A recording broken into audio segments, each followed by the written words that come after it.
전문가의 진단을 좀 더 들어보겠습니다. 백순영 가톨릭대 의대 명예교수와 함께 짚어보겠습니다. 어서 오세요. 안녕하십니까. 안녕하세요. 어서 오십시오. 전 세계 대부분의 나라 주요 국가들이 다 이제 정점이 꺾이고 하향세라고 하는데 우리는 왜 이렇게 계속 내고 있는 겁니까? 우리는 아직 정점을 찍지는 않은 것으로 보입니다. 다만 이 18만 명이나 나온 것은 이 광복절 연휴 기간 중에 진단 검사를 받지 않았던 사람들이 휴가가 끝나면서 이제 진단 검사가 몰리면서 아마 며칠간은 이렇게 큰 숫자가 나올 것으로는 보이는데요. 하지만 지금 이 우리나라에서 BA5가 점유율이 87.9%, 즉 다른 나라에 비해서 좀 더 늦은 시기에 이 우세종이 되고 이제 지배종이 된 상황이기 때문에 이 전파력이 굉장히 빨라서 당분간은 이 유행은 지속될 것으로는 보입니다만 뭐 그렇다고 해서 그렇게 우려할 만한 수준은 아닐 것으로 보입니다. 네, 지금 방역 당국에서는 일단 하루 평균 20만 정도를 정점으로 보는데 또 일각에서는 최악의 경우에는 30만을 넘을 수도 있다 이렇게 보더라고요. 글쎄요, 뭐 실제 환자 수는 30만 명이 될 수도 있겠습니다만 통계에 지금 진단 검사를 받는 사람의 숫자로 보면은 최대한 한 20만 명 정도로 보는 것이 맞을 것으로 보이고요. 일평균으로 보면은 15만 명 정도가 될 것으로 보입니다. 현재 지금 이번 주에 하루 신규 확진자를 보면은 이 평균으로는 11만 9,575명인데요. 네네. 이전 주에 11만 3,421명에 비해서 아주 크게 늘은 것은 아닙니다. 하지만 이번 주에 아마 정점 구간을 지나갈 것으로 보이기 때문에 이 숫자는 뭐 크면은 하루 평균 15만 명 정도까지는 가지 않을까 그렇게 예상해 봅니다. 네. 그러니까 교수님 말씀은 BA5가 전파력이 크기 때문에 이렇게 늘고 있는 거지만 다른 나라들은 이미 이제 정점을 꺾고 내려왔고 우리도 느리긴 하지만 그 사이클을 똑같이 따라갈 가능성이 높다고 보시는 거죠. 그렇죠. 그 사이클을 이제 같이 갈 것으로 보이지만 이게 네. 꼬리를 길게 달 수밖에 없는 이유가 지금 이 유행의 정점이 지나간다 할지라도 우리가 다음 주가 지나가면서 학생들이 개학하지 않습니까? 네네. 그러면 이 학생들이 교실 안에서 생활하는 환경이라는 것은 실제로 지역사회 전파를 굉장히 유행을 크게 할 가능성이 굉장히 높은 것이 돼서 이렇게 급격히 감소하는 추세는 좀 기대하기 어려운 시기라고 볼 수 있겠습니다. 네. 그럼 이번 대유행 끝을 언제쯤으로 보면 될까요? 글쎄요, 뭐 끝이라는 것이 지금 뭐 10만 명대 나오는 것이 과연 끝일까 하는데 뭐 역설적으로 얘기하면은 이 한 10만 명 정도가 계속 나오면서 의료 체제가 안정적으로 유지된다면 우리가 가을이 지나면서 좀 더 집단 면역에 가까워지는 상황이 될 수가 있기 때문에 엔데믹, 즉 풍토병으로 가는 과정이라고 볼 수도 있는 부분은 분명히 있습니다. 네. 그러니까 다른 나라들이 속속 주요 국가들이 이제 사실상 엔데믹 쪽으로 들어가고 있는데 우리도 결국 이제 그렇게 곧 가을이면 들어갈 가능성이 높다는 거군요. 글쎄요, 제가 보기에는 뭐 지금도 엔데믹 상황이라고 볼 수 있는 것이 이 전체적인 확진자 규모는 커지고 있지만 위중증 환자도 사실은 우리가 통제 가능한 범위 안에 들어가 있고요. 네네. 특히 사망자 수는 다른 나라들에 비해서는 훨씬 더 적습니다. 그렇기 때문에 이 상황은 우리가 통제 가능한 상황이라고 볼 수 있다고 예. 얘기할 수 있습니다. 네. 지금 최근 동안의 주간 확진자를 분석해 보니까 우리나라가 인구 100만 명당 확진자 수가 1위였더라고요.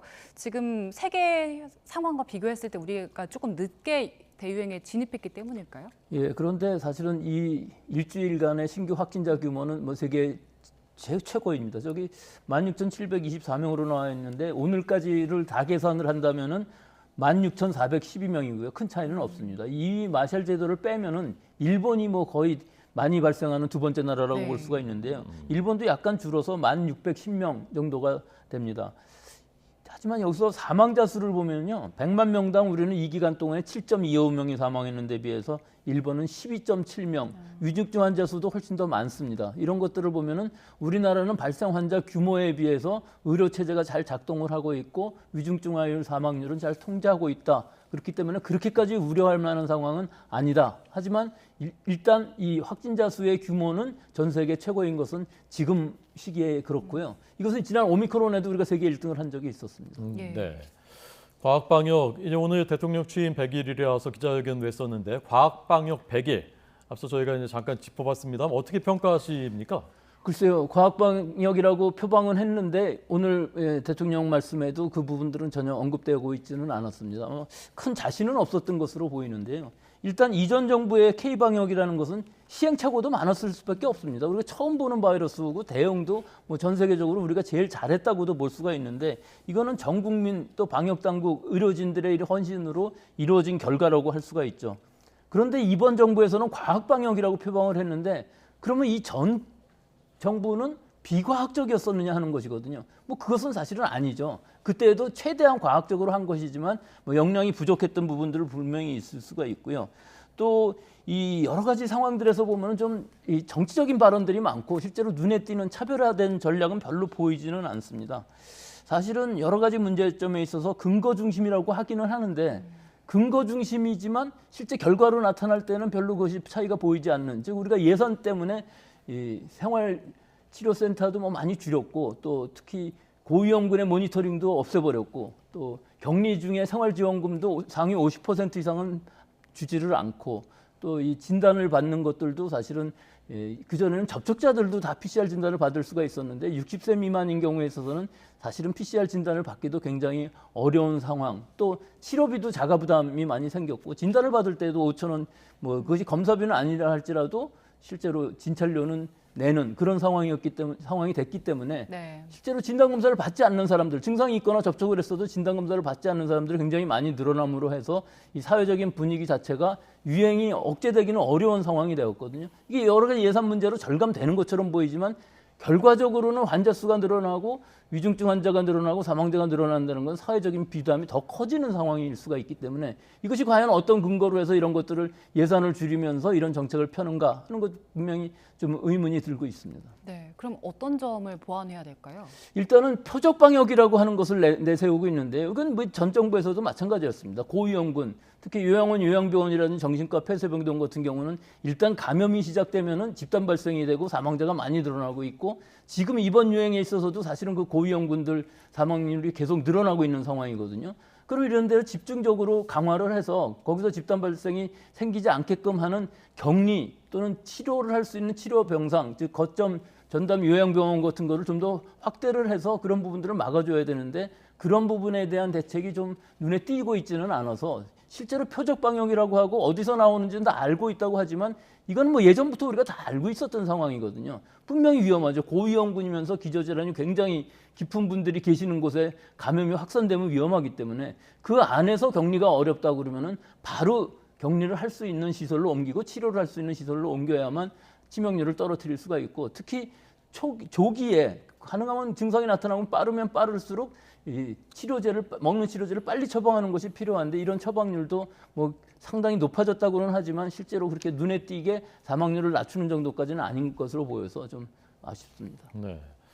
현장에서 보시기에 그 보건복지부 장관 지금 공석인데 이 컨트롤 타워의 부재가 방역 정책에 어느 정도 영향을 미치는 것 같습니까? 이건 뭐 2020년 1월 우리가 코로나가 처음 시작된 이후로 계속 컨트롤 타워 얘기는 했었죠. 네. 그런데 지난 정권에서도 그 컨트롤 타워가 굉장히 부족하다 그런 얘기가 많이 있었는데 지금은 복지부 장관이 없는 상황에서 질병청장의 역할도 사실은 그렇게 크게 눈에 띄지는 않습니다.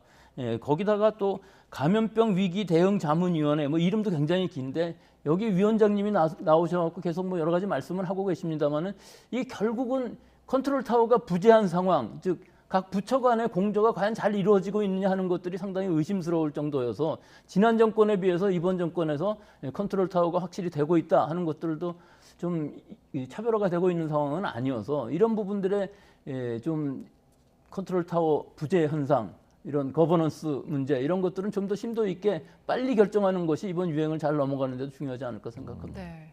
그리고 이제 코로나 2년 넘게 겪으면서 확진된 분들이 상당히 많은데 그 완치가 되고 나서 후유증 겪는 분들 많거든요. 근데 관련해서 대책은 별로 없는 것 같아요. 근데 이 후유증 문제는 아주 가벼운 증상부터 뭐 피로하다든가 뭐 기침이 좀 나온다든가 조금 호흡 곤란 정도가 나오고 뭐 걸으면은 좀 호흡하기가 어렵다든가 이런 데부터 시작해서 굉장히 심각한 증상까지도 다양하게 있기 때문에 전체적인 환자 분류도 굉장히 어려울 수 있습니다. 더구나 이 치료 지침을 마련하는 것도 좀 시간이 걸릴 수는 있겠습니다만 시간이 좀 걸려도 너무 많이 걸리는 것 같아서요.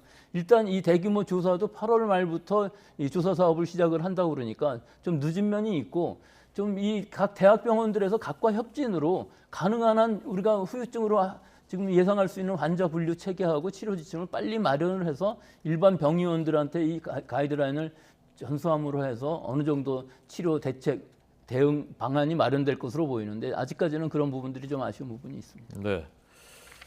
자, 백순영 교수님에게 듣고 있습니다. 끝으로요. 중국 산둥성 허난성에서 랑야 바이러스 감염 사례가 나왔다고 하는데 이게 뭡니까? 이게 뭐 랑야 헤니파 바이러스라는 것인데요. 네. 뭐 니파라든지 뭐 핸드라 바이러스 같이 옛날에 동남아시아에서도 굉장히 많았던 것들인데 이것은 과일 박쥐에 의해서 감염이 되는 것인데 굉장히 치사율이 높았습니다. 이것들도 RNA 바이러스인데 사실은 랑이아 헤니퍼 바이러스라는 거는 2018년 이후에 산둥성 랑이아 지역에서 35건 정도가 발생을 했는데 치명률은 뭐 그다지 높지는 않았다고는 합니다. 하지만 지금 이 전파되는 것이 과일 박쥐가 아니고 뭐 따쥐라는 설치류인데요. 이 쥐들이 우리나라에서도 있어서 우리나라의 우수리 따쥐라든지 작은 따쥐라는 것들이 있으면서 같은 비슷한 거의 유전적으로는 상동성이 있는 바이러스가 우리나라에도 존재한다는 것이 이제 알려져서 고려대 송진원 교수팀이 이걸 밝혔는데요. 이 부분은 이제 이 설치류들과의 접촉 또는 이 설치류가 뭐 돼지 같은 데에 전파를 시키고 그 돼지가 사람한테 전파시키는 경로로 감염이 되는 경우가 있어서 우리가 잘 모니터링을 해서 이런 바이러스들이 사실은 사람과 사람 사이의 감염은 아니지만 인수 공통 전염병이기 때문에 통제하기 위해서는 지금 모니터링이 필요한 시기라고 볼 수 있습니다. 네, 중국에서 나왔고 박쥐한테 시작됐다고 하니까 이제 코로나처럼 되는 거 아니냐는 그 걱정이 있는데 그 정도의 가능성은 그 정도 낮다고 가능성은 보시는 굉장히 낮은 것이 이것이 호흡기로서 사람과 사람 사이에서 감염되는 증거는 없기 때문에 지금으로서는 이 매개 동물인 뭐 돼지라든지 혹은 다른 가축들 또 이 설치류들의 모니터링을 충실히 해야 될 시기라고 봅니다. 네, 오늘 코로나 관련해서는 백순영 가톨릭대 의대 명예교수와 함께 짚어봤습니다. 고맙습니다. 감사합니다.